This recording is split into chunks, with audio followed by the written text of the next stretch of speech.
Hello and welcome to the All 12 Signs video series for the Aquarius full moon that's happening on the 19th of August 2024. Hello, my name's Chloe. I work with card divination astrology, and as you just heard and as you can see, I channel multi-dimensional energies through my body, both in the form of physical and vocal light language. All of this brings in healing, attunement and activation codes to the messages that are coming through in this reading, and this reading is for Virgo. So let us begin.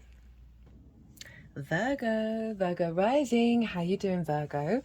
So I read for the rising signs. So for those of you who have Virgo elsewhere in your chart, look to what house it's in, look to the themes of that house, and you want to apply those themes along with all the meaning you've got going on in the sign of Virgo to the messages that come through. It will be as if that Virgo energy has energetically moved to the first house, so the astrology for the rising sign will still link in. You've just got to add on your natal chart meaning on top of it.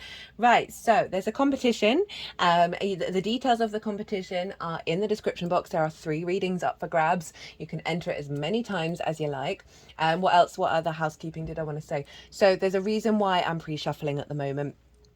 Regulars, if you've watched the last couple of transits, you'll know what's going on.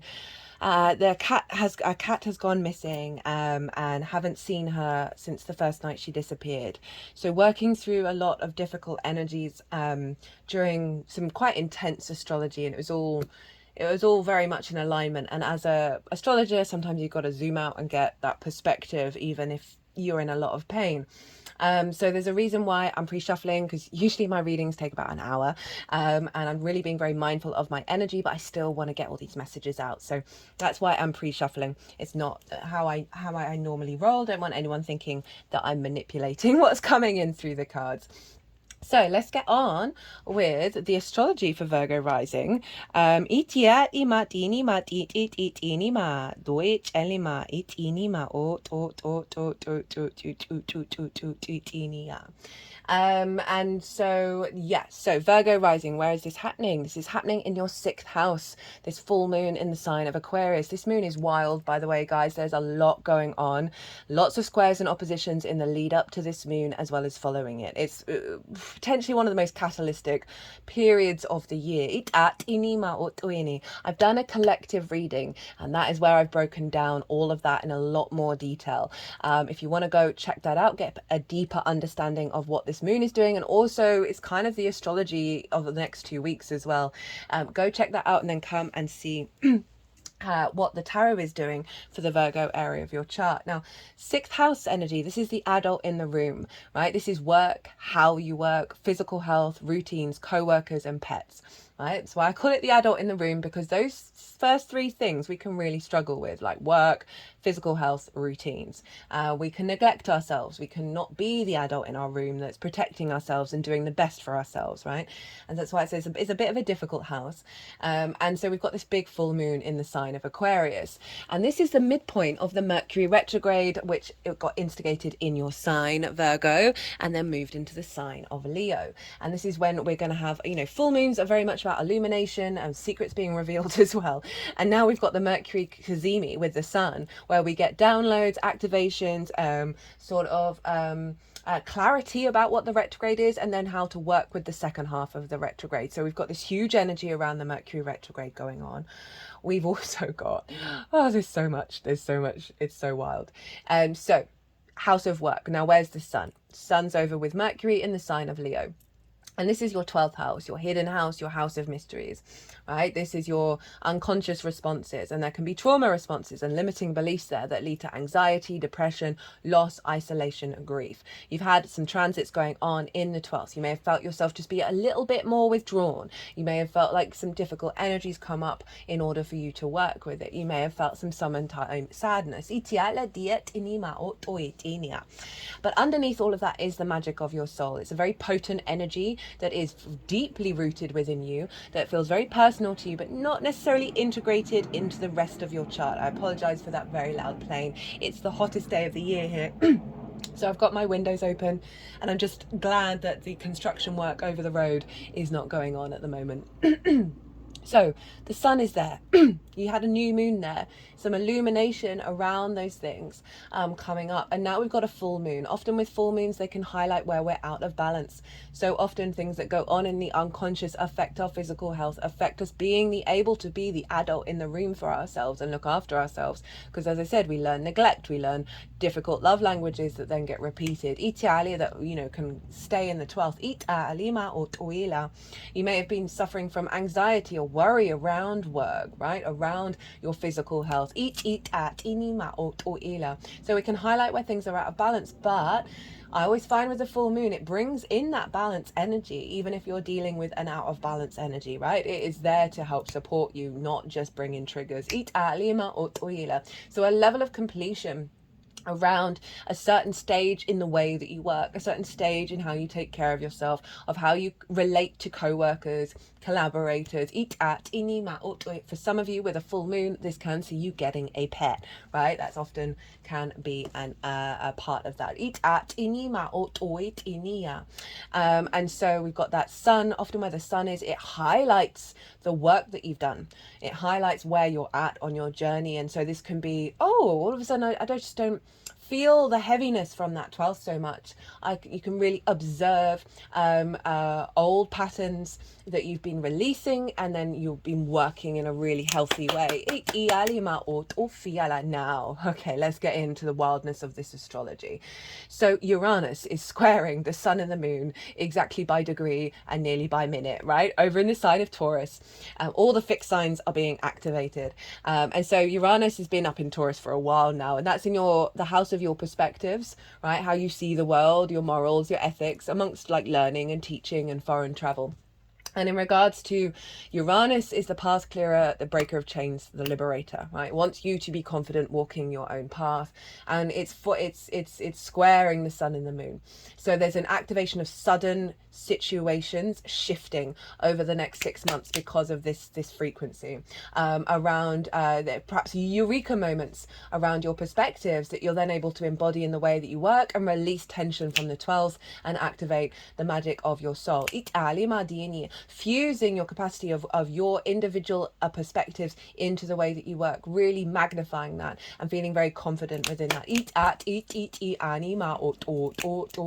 You may have sudden opportunities to travel because of work.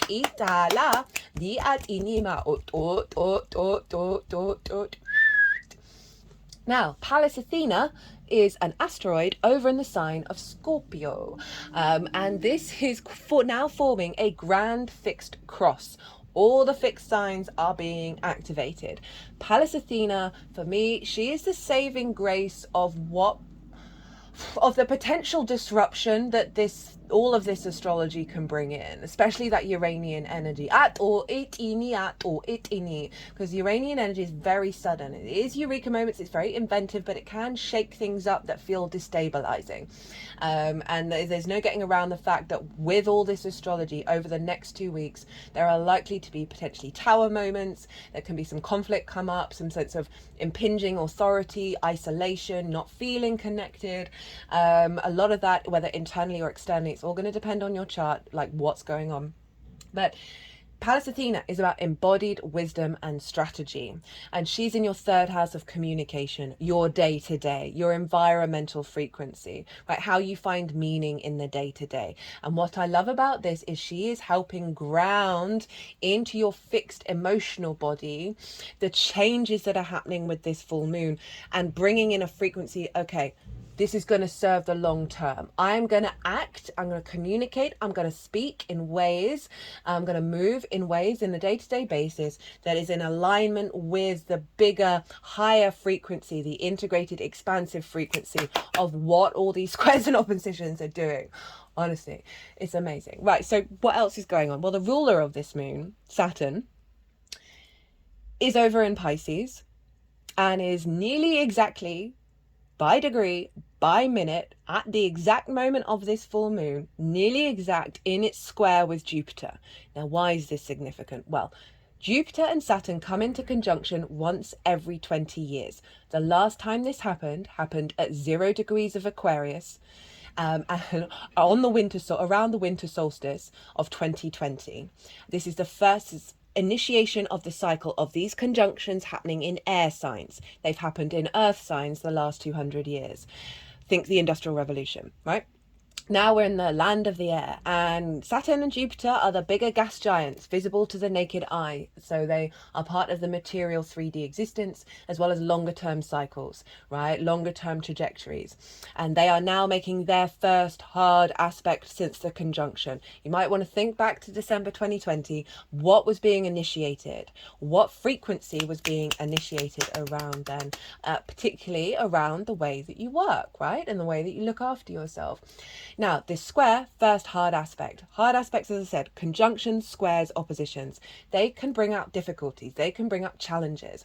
But they are about the manifestation in the 3D world. This square can bring up conflict, drama, frustration, winning at all costs, ruled by Mars. But the inherent root energy of Mars is the builder, right? Our motivation, our drive, our manifestation, the building in the 3D. Squares are all about that. This is the halfway point from that conjunction to the opposition.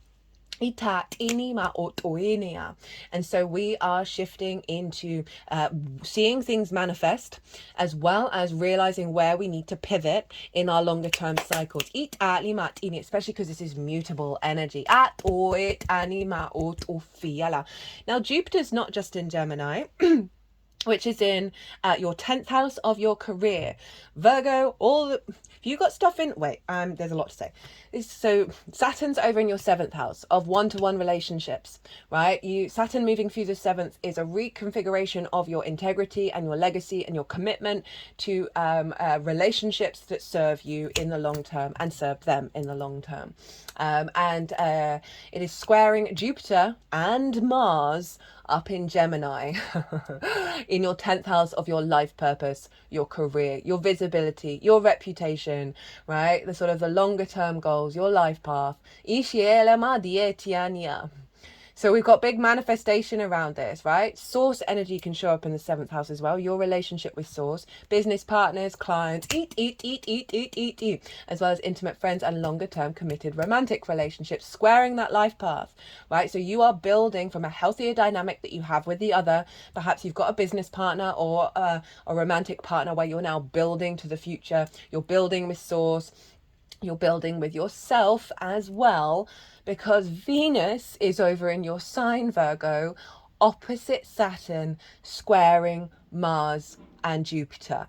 This is wild. This is so wild that Mars and Venus are square at the same time that Jupiter and Saturn are square. It's happening on the Aquarius full moon when the initiation happened in the sign of Aquarius. You literally can't make it up.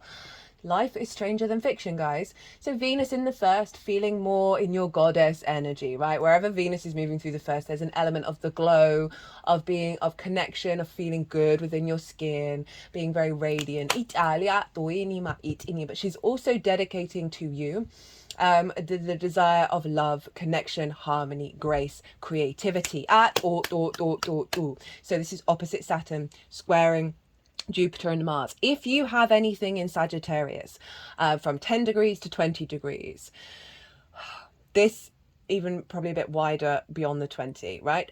This is then creating a grand mutable cross on top of the grand fixed cross. Again, these can feel like you're being pulled in lots of different directions. I've been saying for everyone, get in the middle of the storm, get in the eye of the storm, at the center.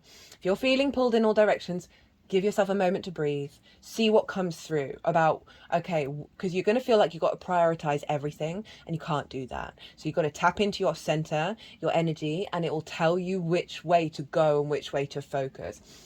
So Venus in the 1st, opposing Saturn in the 7th. This is a recalibration around commitment and legacy between you and the other. This can see relationship dynamics fall away if they are not working. Because you're requiring more commitment in your life. Squaring Jupiter and Mars up in your 10th house, expansion around your life purpose, your motivation, your drive, and your action with that. And so it's all mutable energy with that fixed energy, and I love it. it. Fixed is helping us with the long term. The mutable is helping us adapt and change in that process that is more in alignment with the essence of the universe.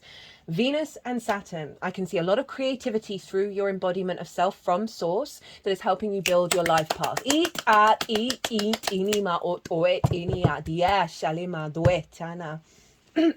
So wild, huh? Really damn wild, Virgo. What else? What else is going on? So covered the conjunction, the squares, all the squares and oppositions. We are feeling this for this week and the following. It's going to be a lot. It's going to depend. It really is. Sometimes I've gone through transits like this and nothing's happened and you're like, what? But it's actually happened internally in your unconscious spaces.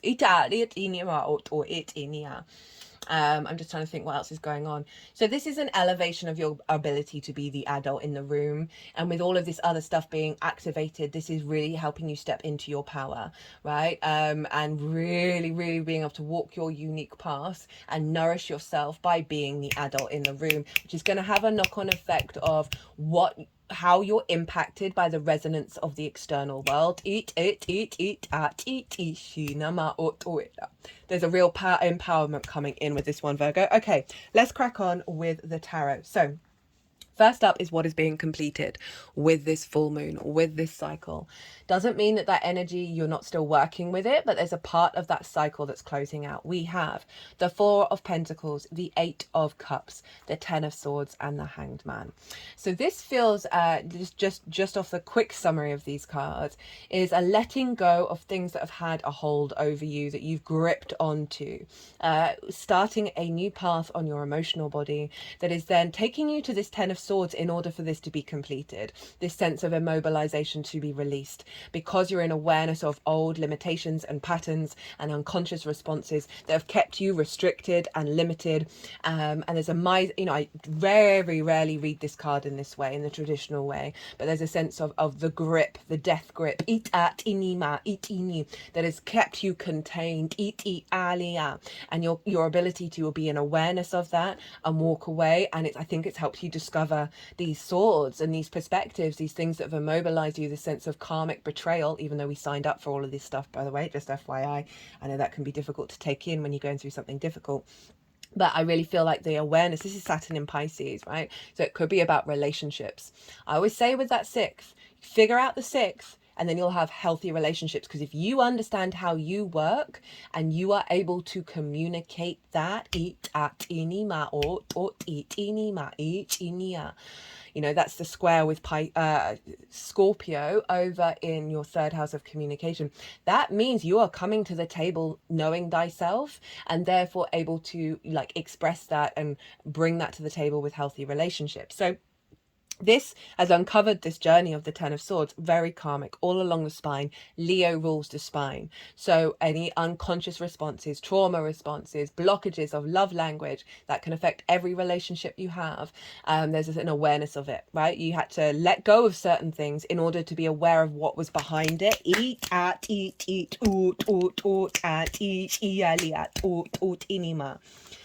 And then we have the Hanged Man. This is Neptune, who happens to be in Pisces. And this is all about giving yourself the pause to change your perspective, right?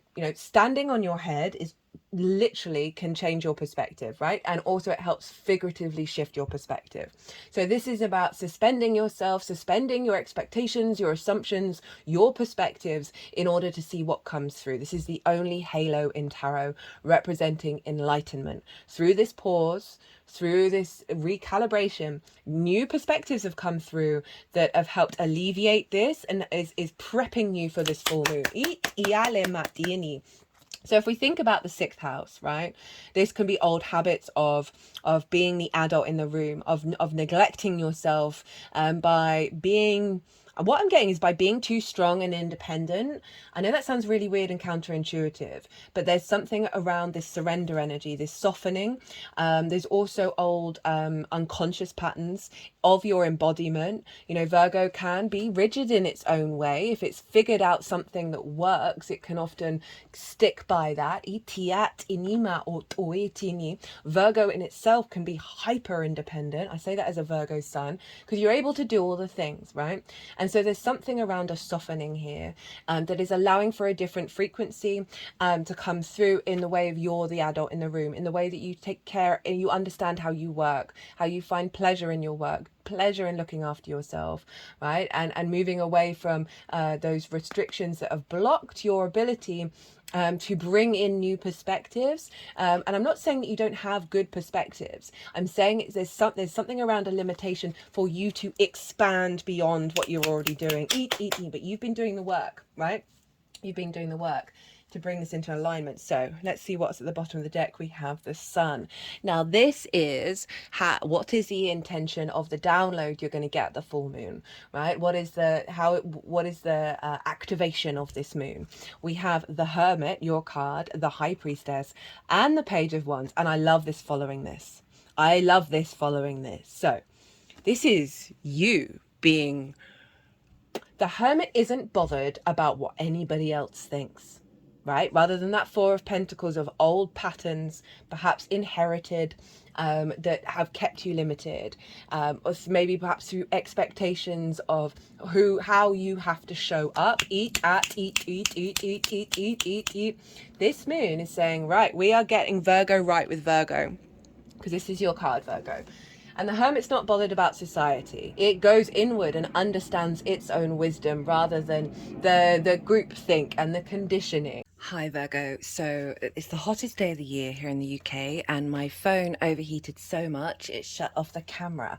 But luckily wasn't talking for too long after it because we were still on the Hermit, and the last thing that I said at the end of the video was this is helping you move away from groupthink and conditioning, right? The Hermit is on top of a mountain. It understands its own higher perspective, but it does take an inner reflection to be able to get to that point. And it's following the star, which is Aquarius, of your hopes and your dreams, of your full embodiment of your galactic being, right? The Hermit's often can be the wild man of the woods, right? Of talking through the earth energies, but it's also following the galactic energy as well. And that is where the true wisdom comes in, this sort of integrated perspective of all the dimensions. So I love with all of this that it's the intention of this moon is you getting right with yourself and being very in alignment with your inner frequency, your universal truth of Aquarius in the way that you're the adult in the room. And then we have the High Priestess. You know, this is the moon's card. This is all about your intuition, this sense of knowing that you are now drawing towards you that which serves your nourishment, your abundance, your needs. And this is a real just sense of an inner knowing with this inner wisdom of self. And I absolutely love that, having moved through you know, this feels like the expansion, the upgrade of having released this. Eat at, eat, eat, eat, eat at, eat, eat, eat, eat, eat, eat, eat, eat at, eat, eat, eat, eat, eat, eat, eat. And then with the Page of Wands, how perfect, how utterly perfect. Leo over in your 12th, right? Your hidden house. Underneath all those difficult energies is the magic of your soul. And this feels like a direct hotline of you communicating from that place and bringing it into the way that you work, bringing it into you being the adult in the room for yourself in this incarnation, right? Messages, synchronicities, divine inspiration from your higher self, right? Which is basically the High Priestess, that is allowing you to be more playful, right? Pages they've just got into the court, they're so excited about, they want to talk to everyone, they want to communicate, they want to learn. So it's a very youthful energy coming in that's again taking you out of perhaps some sort of jaded and I say that very mindfully, jaded patterns based on old experiences. This is really calling you to step into a new framework, and I absolutely love the incorporation of the magic of your soul with the way that you work, and that can apply to anything in your life. Eat, eat, eat, eat. We've got the sun at the bottom of the deck, so this is like the overall, oh okay, I didn't quite zoom out enough, there we go, and the overall energy that's surrounding you. We've got the sun, which is in Leo. You know, we've got the inner child here, and a lot of unconscious responses are in the 12th house. As I said, you may have faced a level of neglect, or to learn love languages where you're prioritizing other people, which essentially stops you from being the good adult to yourself. And I love that the sun is showing up because this is healing some wounds perhaps from the early years that may have been brought on from ancestors, that is allowing you to feel more free, more open, and a sense of light and abundance. Big yes card there, in reflection to an elevation of the way that you work, where you're able to have fun and also do the work as well. Itiali, itiali ma, ot, ot, ot, ot. Now, how to amplify the intention of this moon? We have the Five of Swords in reverse, Judgment, and the Empress. So this is Pluto and this is Venus. Who's in Aquarius right now? Well, that's Pluto. Who's in your sign? Venus. So I love this focus of the Five of Swords in reverse. For me, this is the most difficult card in tarot. Those clouds are jagged. This person is really gleeful that they've won and that others have lost, right? And they've won the Three of Swords. Count how many swords they're carrying. They've won that Three of Swords. So this is a sense of the bully in the room and the victim mentality. We have been both of these things, and it's very rare that a bully was not bullied in order to become the bully, right? That this is a dynamic of hierarchy, of scarcity, of conflict. It can be the war in your mind, right? Of judging the way that you work, judging the things that you do. Hyper criticism, is a standing point for Virgo, right? Because we can see all the problems. I say that as a Virgo sun, right? And so that we have a high bar, right? And so therefore we judge ourselves by that high bar as well, right? Virgo holds the distorted perspective around perfection, and that's one of the roles for Virgo to learn, is that even in our imperfections we are perfect. So there's something around releasing that battle, right? Releasing that battle that only causes grief. For some of you, this may be with your co-workers, where you're just like, how do I elevate this energy? Well, I do my best to step outside of conflict. I do my best to step outside of being determined to win or feeling like I'm always in a losing situation. Not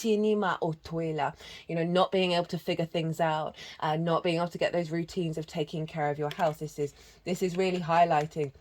You got to surrender, right? These are both yin energies, the Hermit, Virgo, obviously, and then the Moon's card. They are calling you to go inward and pause and let things unfold. And this is very much, there's a tight grip of control with this card, of needing to engage in the fray. And this is really calling you, just step out of it. This is not part of your cycle. You are recalibrating beyond those old battles, beyond the perceptions that perhaps quite rightly, this kind of scenario maybe have happened in your life. Remember, we've got all that mutable energy of 1st, 7th and 10th. So this might be about working one-on-one with someone, being in a sort of committed dynamic, and for whatever reason this kicks off, right? And so this is calling to be mindful and aware of this, and also realize this is not part of your paradigm anymore. Eat. And if something is embodying this like really heavily, if it's draining your energy, it might be about being in awareness of, I am walking away from this. You do you. I'm not judging you for what's going on or whatever situation, or even a part of yourself, and just being like, I'm drawing a line in the sand. I am moving beyond this. Because then we have Judgment and Venus. So Judgment and the Empress. This is Pluto, who's been in the sign of Aquarius for a while now. It's going to dip back into Capricorn and then finally enter towards the end of the year Aquarius for the last time. But there's something around here about releasing old patterns. Because these are the dead, but they're coloured grey, which means they represent that they have embodied wisdom, they've let go. And this is because this angelic frequency is coming down in order to elevate them and release that stuck energy. So this can be old versions of self, as well as ancestors, as well as past life energy, that is being released during this process to get you really in alignment with your yin state, right? And so there's a sense of ascension here, of being mindful when you step into this space that this is going to help heal any blocked wounds in those old versions, right? You know, all experiences and all emotions, they're all part of the human condition.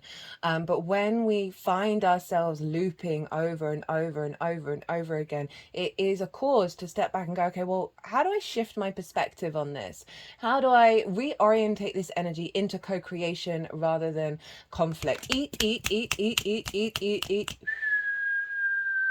So there's something here about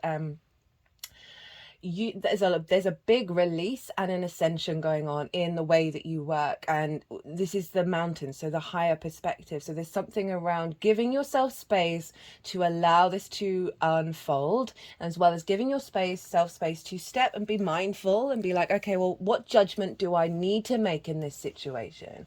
Is there a way of me finding a creative way of working with that rather than judging it, but also that judgment as in terms of good judgment about how to engage. Anima. Dialima diitiania. You might want to do some meditations with this card. And see and visualize the old versions of self being purged, being well, not purged, but cleared, so they are then free to go and live their own lives again, right? Rather than be fixed within your energetic field. I also feel that every time you step into the Five of Swords in reverse, it's going to create frequencies that then are clearing your energy. And chi, right, energy flow of the body, will affect the physical health. So even though this is sort of mental suit, and in the mind and perceptions, it is going to help facilitate clearing out some blockages. Eat. And then we have the Empress, right? Creativity, fertility, feeling good in the 3D world, the abundance of it all, right? And being able to create and see the world in this way. So this is calling you to tap into your Empress energy, to cultivate, to nurture, to bring creativity to the way that you work, find love and connection and harmony with the things that you're doing, with the way that you're working things out. And it is really a very fertile time to, one, release as well as create. Eat.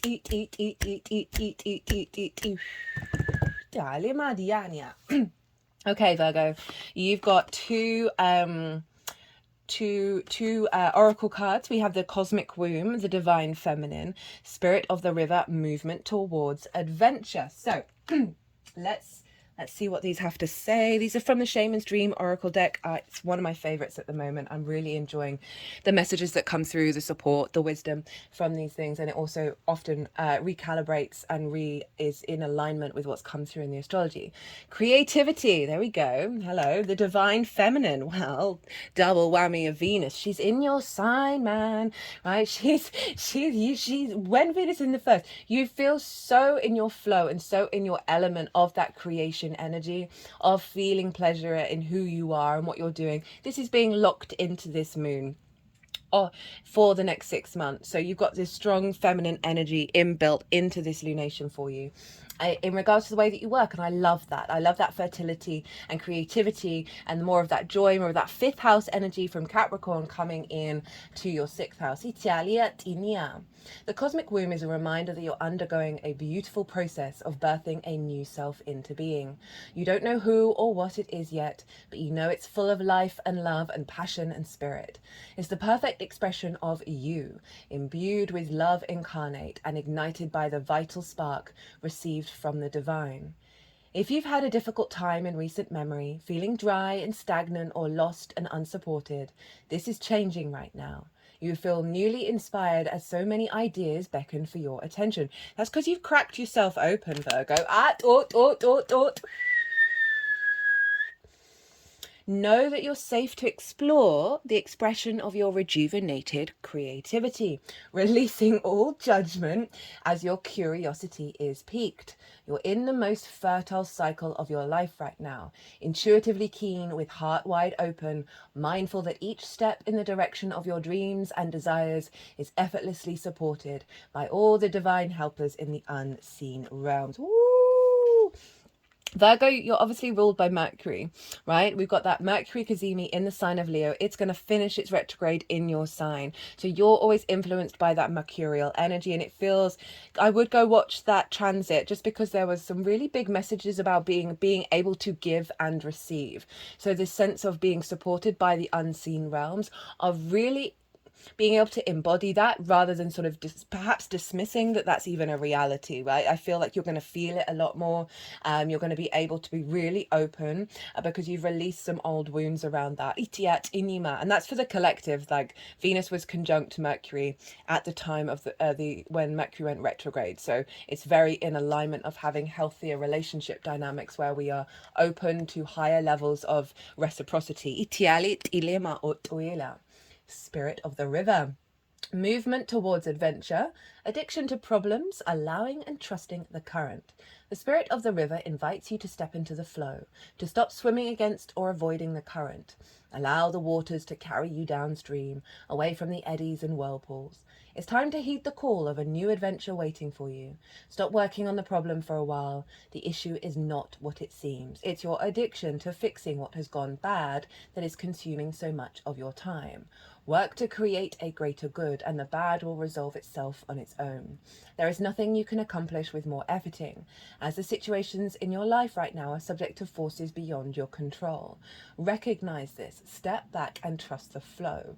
This is very flow energy, this second pile. There is no loss of face or lack of honour or integrity. It's simply the way things are at this moment. When this card appears, it's time to say yes to the next leg of your journey. Your life is like a river, inevitably and exorbitantly flowing towards the sea, which is your divine destination. Be fearless and release yourself to the rushing water in the middle of the stream. Or could do with that right now. It's very hot here. Whatever it is you are holding on to, the feelings, the thoughts, the beliefs about how things are or how things could or should be, I feel like you've done a lot of work with that, can be fixed easily with the power of the spirit of the river. Simply let go and enjoy the thrill of the ride. All will be well. Well, Virgo, what a reading. I hope this resonated. If it did, or if you just enjoyed it, it would bring me great joy. If you hit that like button, it obviously also helps the algorithm. There's a competition. All the details are in the description box. I think I already mentioned it, so don't forget to enter. There are 3 readings up for grabs. If you want a personal reading, check out all my details. They are everywhere. My Virgo sun loves to facilitate, so I hear you, Virgos. Be good to yourself, Virgo. Be good to those around you. Safe travels and be well until we meet again.